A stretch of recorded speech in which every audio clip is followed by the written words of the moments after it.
Now that we've talked about the three acceptable methods that are commonly used in businesses to calculate depreciation expense, I want to talk about what if we bought an asset within an accounting period?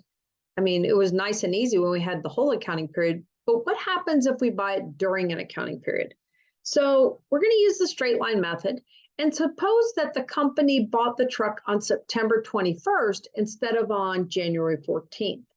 So using our mid-month convention, since it's bought after the 15th of the month, the truck would have been considered to have been bought on October 1st, right?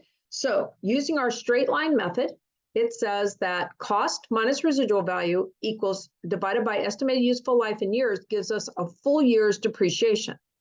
That straight line depreciation is then allocated for the number of months owned divided by 12, because remember, there are 12 months in a year.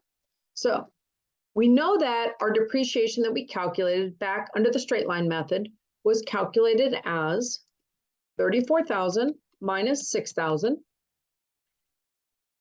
divided by 5 years. And that gave us the amount of 5,600. But we didn't need a whole year. We only need October, November, December, 3 months. So now we have to do is take that 5,600 and we need to multiply it by 3 months out of 12. So we're having to allocate the amount of depreciation for 2021 because the asset was only considered to have been owned 3 months out of the 12 months for 2021. That means we would only take $1,400 of depreciation for 2021, meaning our accumulated depreciation for 2021 would be $1,400, and our book value, once again, 34,000 minus 1,400. Or 32.6. So how much depreciation would we take in 2022? The answer is easy, the full year.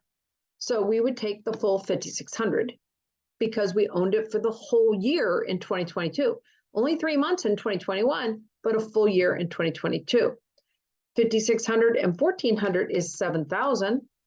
So our accumulated depreciation at the end of 2022 would be 7,000, leaving us with a book value then at the end of 2022 of 34,000 minus the $7,000 of accumulated depreciation, or $27,000. So for 2023, 2024, we're going to be taking the full year depreciation as well. And then when we get to the final year, we're going to find that we're actually going to go into a 6th year because there's going to be 9 months that are going to be hanging on, because this asset was said to last 5 calendar years. 5 years times 12 months, that's 60 months.